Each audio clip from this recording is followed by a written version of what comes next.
Hello, everyone, and welcome to our stream for tonight. We have a very interesting stream today because we're going to be getting Jayneil on. Let me quickly bring him on here. A lot of you are familiar with Jayneil, have seen him in previous videos. What's up, Jayneil? I What's cannot up, hear you man? though. Okay, all good. Yeah. What time is it, Jayneil? Where are you right now? For everybody who doesn't So know. right now I'm in. So right now I'm in Tennessee. I'm in Knoxville, Tennessee, and it's 11:32 in the morning. So it's not that bad. Yeah, sweet. So let me real quick give you all a bit of an intro. You already know who Jayneil is. You've seen him in previous videos, but today the topic is going to be a very interesting one. Yesterday we talked about freelancing, and we sort of painted it as freelancing is one of your career options, although it's not as black and white. People dabble in between. Today, we're going to be going a little deeper onto that theme of career paths. We're going to be talking about,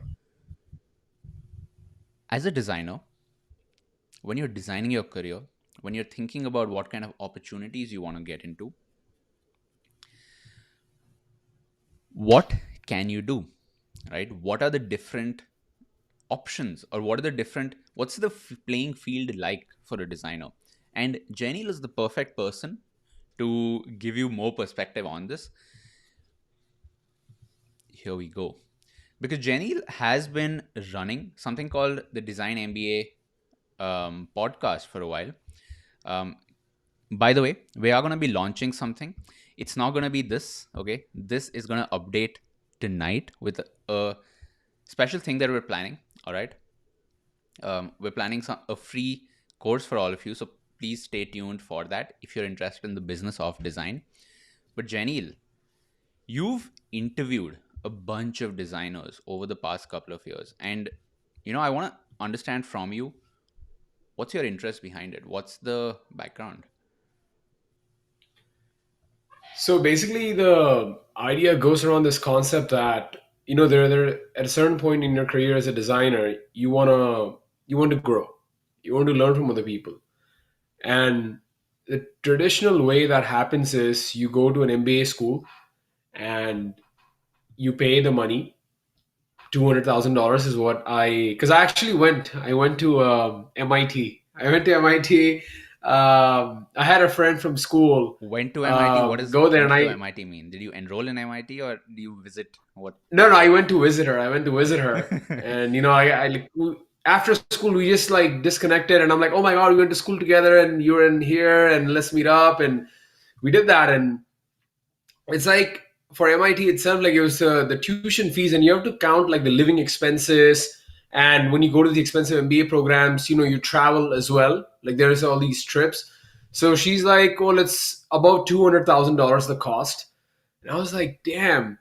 And I'm just thinking in my head that like if like I mean, to each their own. But yeah, Massachusetts, yeah, like yeah, you're going to this one of the top universities in the world and you're doing this MBA program, but like I'm a Gujarati man, so for me it's all about like dhanda and business. It's all about like like I'm spending like this much money, what is the return I can get? And man, like for $200,000, and I'm gonna try to convert that to rupees. I hope my math is good, but it's what is it like? It's 200,000? That's 1.5 crores, maybe. 1.4 crore. Yeah, 1.5 Yeah, crores. yeah. So dude, I can't speak for Bangalore, but in Ahmedabad, okay, in Ahmedabad for 1.5 crores, I can get a nice flat.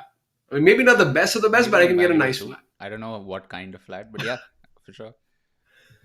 So in my head, it's like, there must be a cheaper way to learn all these things. Why do you have to pay such a huge amount, Hmm. right? So at that point, I thought, after talking to all these people and stuff, I was like, damn, what if I just started my own podcast and just spent $2,000, like to buy this camera, the microphone, everything, and just interview people who are already doing it. Because see, when you go to a business school, you learn about what Uber did, you learn about what Snapchat did, and all these other companies they did. But it's already been tried out, and it may not be applicable for a small scale business. Like if you want to be a creator, you want to do your own thing. So then I'm like, why not just ask people who are actually doing it? not people who have already done it or companies that already, but in the process of it. And that's basically how I started the design MBA. And since then, I've interviewed 50 plus uh, design entrepreneurs, so to speak, because I also wanted to resonate with them. Hmm. So tell me this. And one of them is you, and Yeah. that's how we met. Yeah. So I was gonna just ask you that, okay? So I love that story, by the way, which is you wanted to figure out how to level up in a similar way that an MBA would, but you are trying to now yeah, backtrack and break that down and say, how can I get this through other means? So yeah. I want to tell you, like, I want to just ask you, you said, maybe an MBA is a great way to grow. Of course, the cost is one problem. I guess another problem is that not everybody has that capacity to just drop everything and move to like a to Yeah. fucking a new town, or set up, do the whole dorms thing, whatever. So tell me this: you identified that there was that problem, you broke it down. um how did you what was your sort of thinking for maybe the people that you're interviewing, or what are those building blocks that you identified? So, learning is very subjective, right? So basically, what's happened is I've gone from this classroom-based learning model, where classroom-based they give you theory, okay, learn this theory, come back next day, do the homework. They make you do case studies, they make you create business plans in business school, and it's all Hmm. of like, I mean, now they're updating it, but in many conventional ways, it's a lot of theory based, and a lot of like education. In my experience in engineering and stuff, a lot of it was just learning about theory, but less application. So I shifted from that kind of model to an active, engage in peer based learning. So Hmm. if I'm interviewing you on the show, it's very engaging because I'm involved in that moment, Hmm. right? It's very active mode of learning. And it's peer based learning. I'm learning from a peer, I'm learning from you or anybody else who's already done it or is doing it. Hmm. I'm not reading some theory. We're talking about life stuff. So if I'm talking with you, in our Yeah. interview, we talked about the future of design education, right? So we're talking right there. There's no like go home and read about this. No, the Hmm. learning happens right there in the interview itself. So for me, it was like you could go to a class, right, for 1 or 2 hours, listen to some boring case study from the 50s or 60s about some company, Hmm.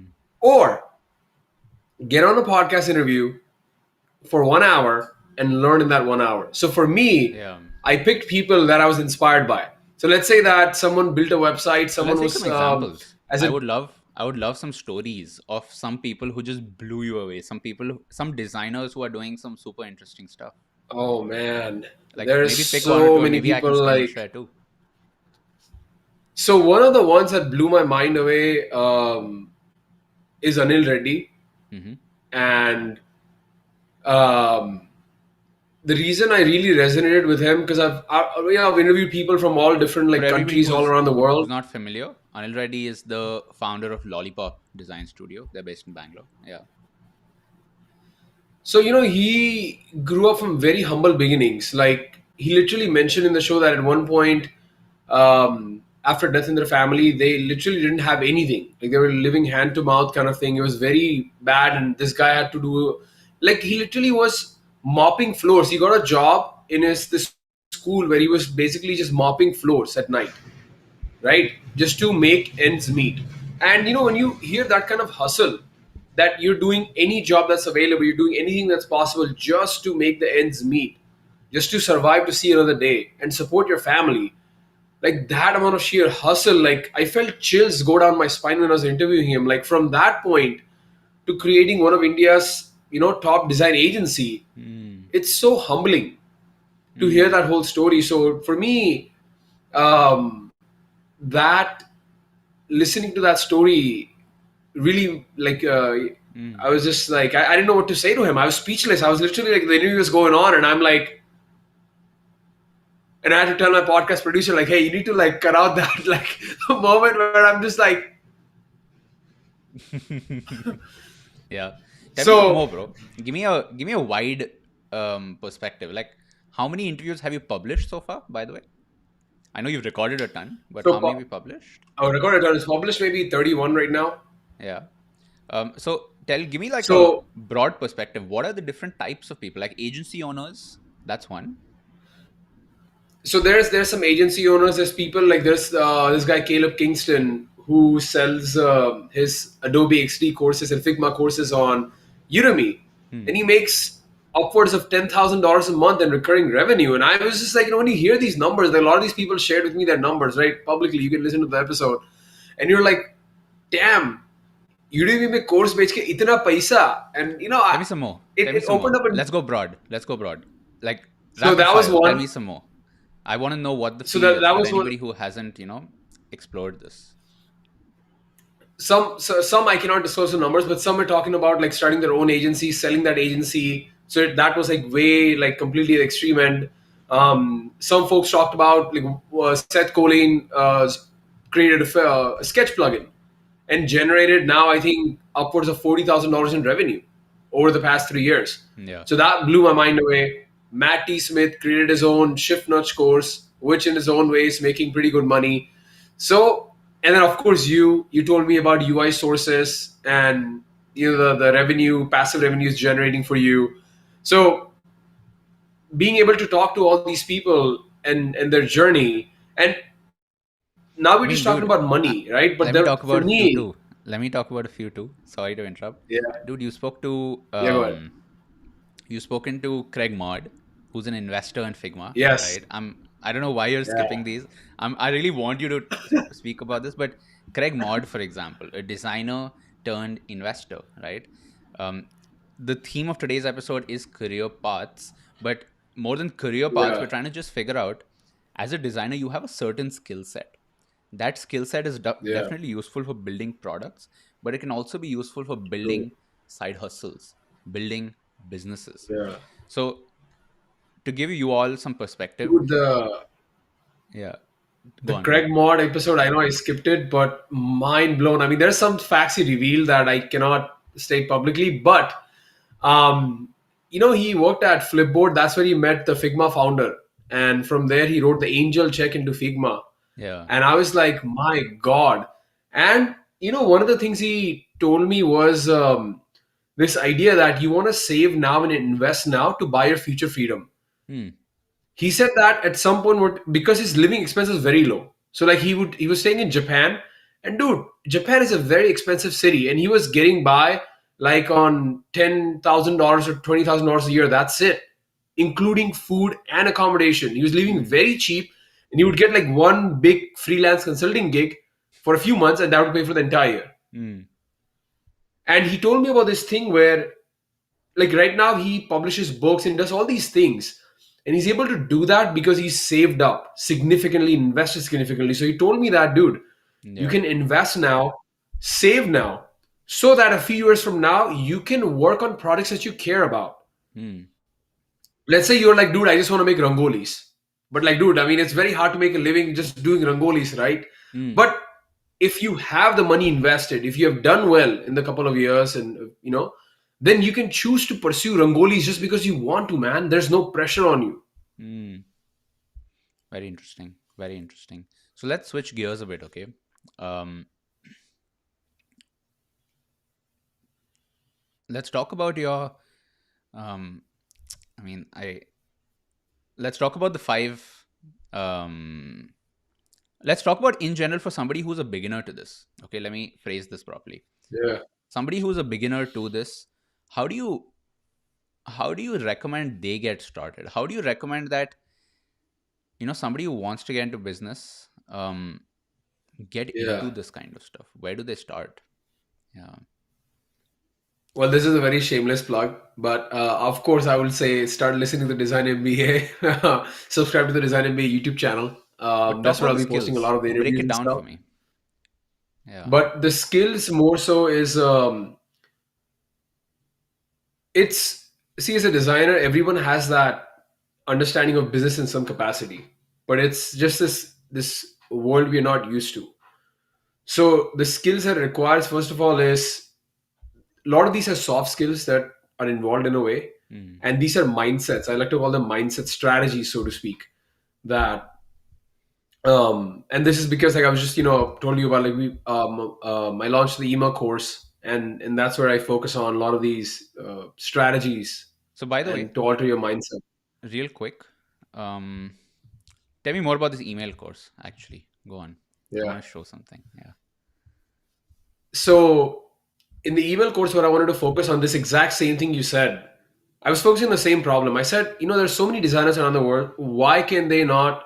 What are the hesitations they're having when entering the business world or doing their own thing, launching their own thing, building their brand? Like, what are the issues when it comes to them becoming a design entrepreneur and stuff like that? And that's basically what I focused on the email course. And what I found out was a lot of these were not necessarily just technical aspects. Like they knew how to use Figma, right? They knew how to do these things, and it's Hmm. not like some were technical skills. Yes, it's yeah, you need to learn about SEO and online marketing, but that can be learned. It's not like rocket science. Let me tell you this: it's way easier to learn about SEO than is figuring out how to solve HC Verma or those IIT JEE problems. Like first of all, Hmm. that's like hands down. It's very simple, but the soft skills that are needed, right? Like, for example, I'm doing a live stream with you. So obviously, if I've never done it before, I'm going to be nervous about it. Hmm. I'm going to be nervous about there's like, 130 people watching the stream live. What are they going to say? We again have this mindset like, oh, what if people say like, yaar, kya bakwas time waste kar diya, kuch bhi bole ja raha tha. Hmm. So it's like there's this fear. What if Prabal Gupta or Soumya Nasa or Harsh Chaudhary doesn't like my ideas, doesn't like what I'm saying? Is that fear of rejection? Hmm. Fear of putting out ideas. So a lot of designers, because of that, they don't even put it out there because the fear of rejection is way more overpowering than actually testing out the idea. Hmm. So that's like just the one mindset that needs to be tweaked. Hmm. A second one is a lot of people feel that a lot of these things cannot be improved. Some people are like, oh, I'm not good at speaking on stage, or I'm not good at writing, or I'm not good at expressing my ideas. I have amazing ideas. But to be able to get that version one out there, even if it sucks, it takes courage to actually go out there, So let me ask you a slightly tricky right? question. Okay. Yes. Um, Interestingly, you call them soft skills, but are there any hard skills required for this? Like to really start a business? I'm assuming it's not just networking your way to success, right? There is what are the No. hard skills really required? So the hard skills really required for this is, I mean, I view hard skills as technical skills, right? Hmm. Um, so from the technical perspective, you have to learn the craft, right? Hmm. So for example, for me, it was podcasting. So I had to spend almost close to a year learning the craft, how to interview people. There's an art to it. Like how do you edit these files to make it sound better? There's all these things I had to learn Hmm. before I hired people to help me out with it. There's managing people as well. That's like another skill because you have people who edit your like. So for example, I have my podcast producer who edits my interviews. So I have to manage the expectation. Meaning, I can't just be like, "Hey, I'm releasing an episode next Monday." Just maybe one time you'll make an exception, but he probably has other clients too.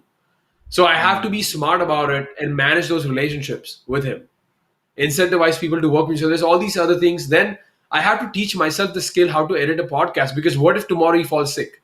Hmm. What's going to happen?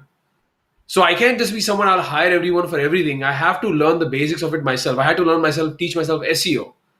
It took some time, but I got the hang of it. Hmm. I realized that my writing online sucked.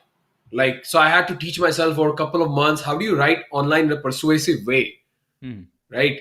Because when you, for example, the best case study is the Design MBA website you showed, right? The cohort website. So in that one, me and you actually had to go through so many iterations. Like, if we pull this up, we can actually take an example. Like, it seems very simple. Like, when people see this website, they'll be like, "Oh, just a website. Two designers got together. Chai and Sutta Chronicles, and they're talking in the creative website." No, that's not true. Yeah.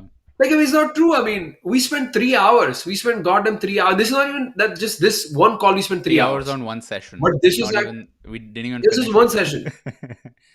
We had multiple sessions over a month to do this. But like Hmm. everything that went into this, like what kind of like see here, the thing is, it's not just design. It's like we had to learn about online marketing. We had to learn about psychology. We have Hmm. to learn that what actually converts because this copy here is to convert it's to make the viewer on this website take an action. Yeah. The sequence of this everything was like thought about. So this stuff basically we had both of us, me and you, had to, go to gurus and experts to learn from them. Yeah. So tell me this. And Tell me you this even more spent about like, your. I have, by the way, integrated your 7 free email course. Tell me more about this. Like, okay, for everybody who's wondering, we're not trying to sell you anything, right? I'll just say this up front.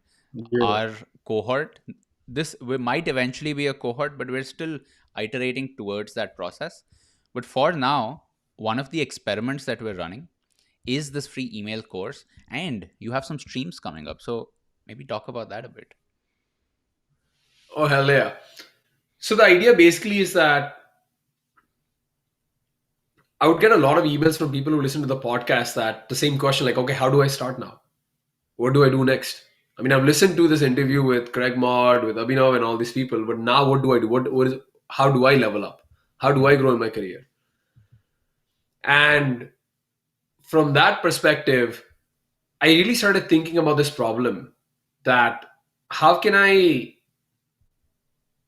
push designers to take Hmm. that first step in different ways, whether it's building their brand, whether they want to grow in their own company. Because see, growth is not always just about I do my own thing, I start my own brand and start my own YouTube channel. No, some people want to grow in the current companies. How do they do that as well?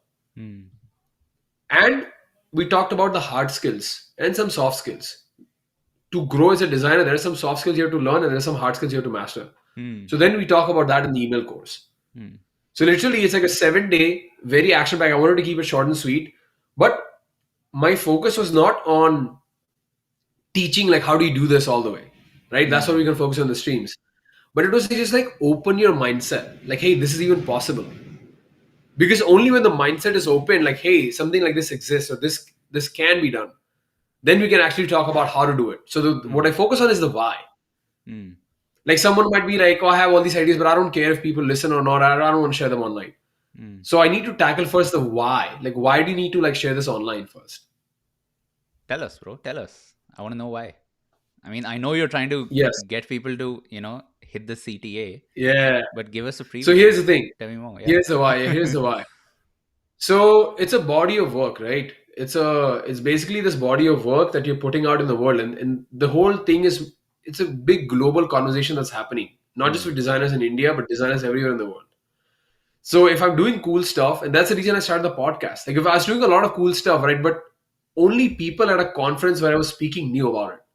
Maybe 500 people at best who attended the event. Hmm.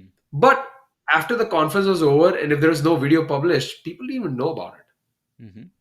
And who actually goes to like conference website after years to see like this video, like, oh, this guy Jayneil spoke there? Like nobody does that, man. So visibility wasn't there either. But when I started, like for example, putting work out there, like I had this interview with you, Craig Mod, and all these people, I'm putting my work out there, and then people were now like, hey, I saw this thing you created. Hey, I read your blog, Hmm. or hey, I saw your YouTube video about this. So suddenly, it's a way for me to document my work. It's a way for me to get recognition. It's a way for other people to see what I put there, and that in itself creates snowball effect. Like you agreed to come on the podcast because I interviewed MDS, Hmm. right? And then because I've got you on the podcast, it led to other opportunities. So it's like a snowball effect now. It only keeps on growing. But the thing is, I have to prove it to the world. I have to overcome that fear and put myself and my ideas out in the world. This is what I believe. Like, for example, my belief is that you don't need to spend 200,000 to go to MIT or any top business school. Even I am Ahmedabad. Hell, I live next to it. Yeah, it was very funny. Like I was like the whole time this obsession with I am Ahmedabad and I'm living right there. And but very cool place. So it's like my belief is you don't have to go there. So I have to back up what I'm saying by putting out work that resonates with that belief. Hmm. So that's why everyone here, like you have to like share your ideas with the world in some capacity, so people can recognize what you're doing, what you're thinking about, and that's your online brand. That's your public brand. Hmm. So let's do this. Okay. I want to actually open it up for a little bit of Q&A. So folks, please feel free to post your Yes. questions. Okay. Um, if you are interested in this free email course that we're doing, check it out. You can visit the 10K Designers website. You will find this here, right at the bottom, right? We are experimenting a little bit with this. And beyond this, I'm excited for all of you to be able to go through this because this is something new for us as well. So check this out for sure. Uh, Meanwhile, Jayneil, if you see any nice questions, let me know. Let's Oh go. yeah, I see this Let's do one some by interaction here. Harsh Chaudhary. Is Read it out. personal branding necessary for Yeah. growth? So the question, Harsh, is a really good one. Is personal branding necessary for growth? I've seen people in the design industry grow without it. So here's my hot take on this.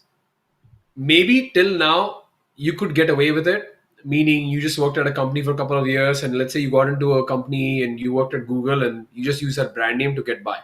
It will still work to some extent now as well, and maybe years to come from now it will still work. You don't do much personal branding, but you just work at these big companies like Google and Facebook and you use that as leverage.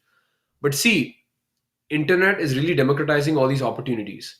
So yeah, you could get by, but at some point what's going to happen is how much can you rely on that? See, the problem is when you don't do any personal branding, when you know personal branding, it's not just sharing like a post every day about design and stuff. What I'm saying, if you remove these companies you worked at, like let's say you worked at YouTube, you worked at Swiggy, what if you remove them from your resume? Or maybe you can't talk about what you did there because of NDA. Then what is your brand? That's what my main focus is. So it's like you can go from Baroda to Rajkot or Baroda to Ahmedabad, right? And also like like a rickshaw, but also you can go in like a plane or some shit like that. It'll be much faster. So the question is not whether do you need personal branding or not. The question is, do you want to fly in a plane or do you want to like just go in like a chagra, I like like that like quote, that, by the way. like It's rickshaw, very something like that. tweetable. It's your employer is not your personal brand. Yeah, Yeah. your employee is not your personal brand. Let's take a few more, bro. I want to see what questions you find interesting. Okay, this Yutika is really good on how to get started with understanding the basics of money. Hmm. So how to get so you think a really good question. How to get started with understanding the basics of money, especially because we have no education about this in schools. So yes, schools and a lot of these things are outdated. So for me, I don't know how much of this is applicable, but we all go to like. So I'll tell you. So I was in I was at a wedding in India a few years back, and I met this guy Siddharth there. And turns out Siddharth owned like 100 crores of like properties and all these things, right? So while everybody at the wedding is talking about the amazing rasgulla and it's a Guju wedding and there's so much food and dhokla and fafda and people are like su fafda chain, they're just talking about all that. I am like, damn, there's this guy here who's super busy, super accomplished and successful. Dude, I literally sat next to him. Like, I think I got more FaceTime with him at that wedding than his own wife. Like, I was literally there. I was like, Siddharth, tell me, how do you do this, bro? Like, how does it happen? Even though I have no business being in the real estate industry in India, I was asking him, how does this happen? How does that happen? And the way that guy was thinking, like, really blew my mind away. So, for me, money and everything, the first step for me is the mindset. Like, to me, it's kind of like 70% the mindset and 30% of like the technical aspect, like, oh, I should invest in this stock or I should do this with Zerodha and XYZ. So for me, it's about surrounding myself first with people that I can look up to, that can open my horizon, that can open up new ways of doing it. Because see, it's not a zero sum game of like, okay, I invested in this stock, then I'm good. Like that, that's not how it works. You need the mindset. So for me, I would say is try to focus on mindset.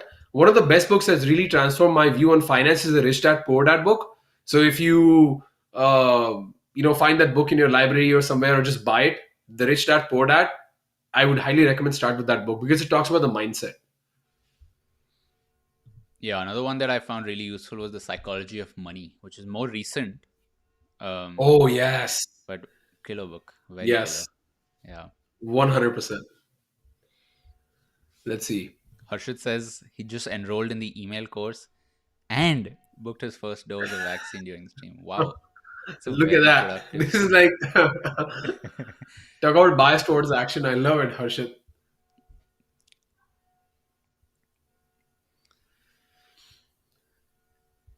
So Ananya single is how to market your personal brand, ads or cold emailing and stuff. So I cover about this in the email course as well.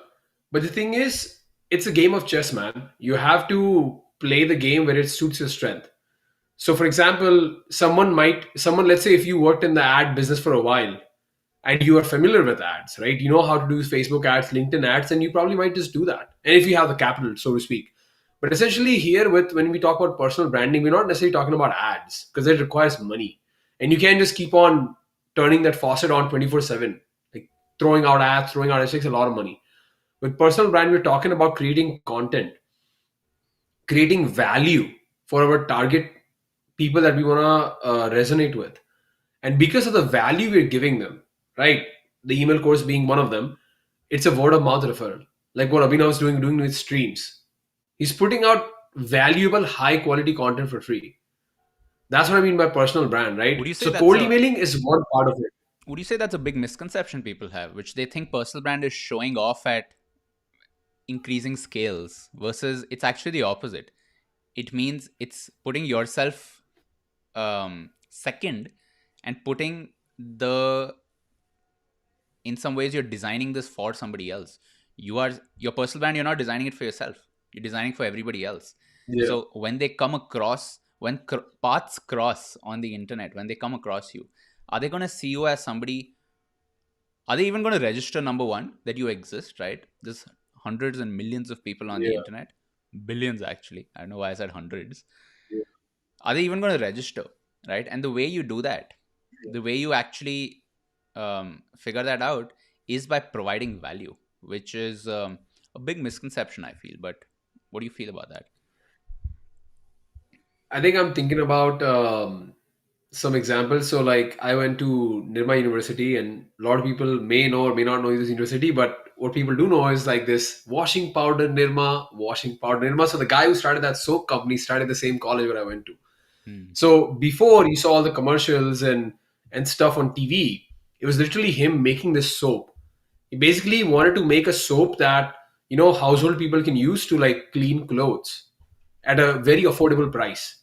And it was basically him creating the soap and going door to door selling that. It was all about providing value to the customers. And only when that first layer was unlocked, then it's like now let's go to higher scale, get ads and do all these things. So the first stage, it's all about whether you're selling a product, doing anything, you have to provide value. It has to solve some kind of problem that other people are having. It's not about just I'm going to put a post out there, see how many likes I can get, and that's it. I want you to answer this one maybe. And I think this is something that people feel a lot. I would say the majority of the audience is people who are definitely interested in this, but scared in some ways, right? I want to tackle this question by Geek 240 about, for somebody who's been designing for a while, wants to make a personal brand, how do they overcome that imposter syndrome, that feeling of being scared to put stuff out? Oh man, that thing is scary. Like, I mean, I'll tell you about my example. Like, this is like after this, I'm gonna do my first live stream on YouTube. So I'd be lying if I told you I wasn't nervous. Like, there are so many things I was WhatsApping Abhinav, like, dude, like, like what if this thing goes wrong? What if this happens? Like, I'm literally figuring things out the last moment. Like, I'll give you a simple example. Like, you know how Abhinav brings up comment on the screen. So there's a feature to do that. So I was literally like nervous about it. Like, oh, what if I can't figure out the feature? Like, what if during the live stream I'm like, folks, hold on a second, I'm trying to figure out this technical issue. So I definitely every day face in some area, everyone faces imposter syndrome. Like, I mean, you really got to be like Dexter or some psychotic killer where you just don't have any imposter syndrome or whatever. But most normal people have some kind of imposter syndrome. Um, and the only way, I repeat, the only way to overcome imposter syndrome, overcome imposter syndrome is bias towards action. It's gonna be there. You have to accept it, and you have to take action. So I can either just say to Abhinav like, "Hey, let's do the stream tomorrow, tomorrow, tomorrow." I can keep buying time and keep like drowning in that imposter. More I can say, what's the worst that can happen? I'll do a stream. Maybe the comment won't show up. It's good, but I'll learn. So the thing is, with a personal brand, you have to start small. Whether it's sharing one post showing your work, whether it's showing it to a group of people, showing it to your friends, it has to start somewhere. And the misconception people make is they think, and I think Abhinav, you told me this one is they compare when they look at a YouTube creator, right? So like I'll tell you a story. So this is when me and Abhinav were having this conversation about where I was like, okay, I'm doing my stream. How will I have the countdown timer in the starting? How will I have this like video reel? And Abhinav shared this amazing quote, which is actually tweetable. Don't compare your day one with my day 1000. So like, cause he's been doing this YouTube stream for quite some time, right? Like he's in his like, so to speak, in metaphor day 1000 and I'm still in my day one. So then that comparison is not apt. So the reason why most designers get imposter syndrome is they look at some other designer who's got 20,000, 100,000 followers on Insta. And they'll be like, man, like my post has got 1 like or 0 likes. And this girl's got this many likes. But the thing is, that's wrong comparison. They are in their day 1000, so to speak. So do not compare your day one with somebody's day 1000. Just compare with yourself and start from there. Yeah. So I will say this as well, right? This is very interesting. You have to be okay with fucking up, right? Yeah. There's an amazing story, okay, that I heard. I don't remember the exact details, but I'll roughly paraphrase it for y'all. Okay. I think it's, dude. I should know who this is. Okay, it's maybe the Lawrence of Arabia or something. It's one of those old kind of stories. It's basically this Oh, guy. okay. He has a matchstick. Okay, he takes this and then he just does this and turns it off, right? And the people are looking. Yeah. They're like, "Wow, this guy's so, how does he do that?" So that other person, somebody else, does that and also does this, and they're like, "Oh fuck, it hurts," right? And then they're like, "What's the secret?" That's the question they ask. What's the secret? How did you do that? um, you know, like tell us the secret. Tell us how did you reach it? And the answer that guy says was, there is no trick. The trick is not caring that it hurts. The trick is Yeah. it never gets easier, right?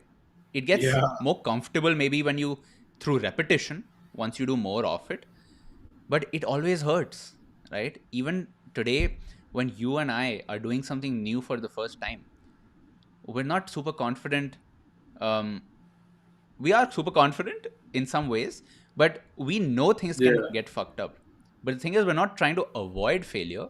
We're saying it's okay if it happens every once in a while. So I think that is something which is, it's some kind of, I don't know what the word for it would be, some kind of, um, let's say, pain tolerance that you need to have, which is you need to be Yeah. okay fucking up and sometimes fucking up in public. um, Absolutely. So, folks, we're going to be wrapping up now. However, we have a surprise for you. Okay. Um, Number one, if you haven't enrolled in the email course, I would suggest doing that. Right? You will find it here. In fact, if you're watching the session replay and you're not able to open it, this is the link here: levelup.designmba.show. But besides that, we have a surprise for you today. We're going to be doing a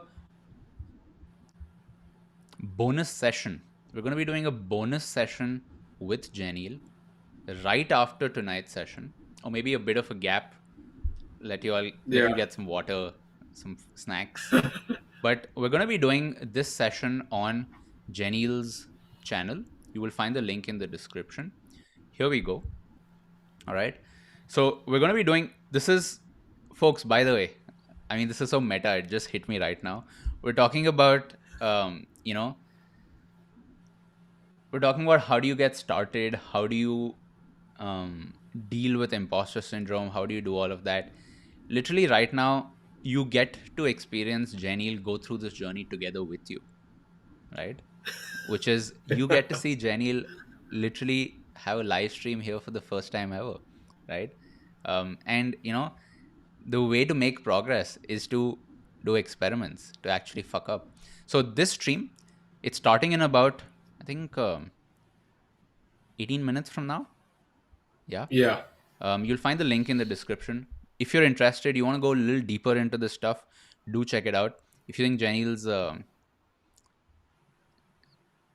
content resonates with you, you want to go deeper, I would definitely suggest checking this out. Yeah. Jayneil, final thoughts. Final thoughts. Final thoughts would be focus on doing what you can the best way you can in your day one. Don't fucking think about day 1000, day 200. Just focus on day one, day two. That's it, one day at a time. Because otherwise, this stuff can get really overwhelming. The stats, the numbers, the reach. And the more you think about it, you will talk yourself out of that shit. So we're talking about the podcast and stuff, right? This email course that I launched, it's really crazy.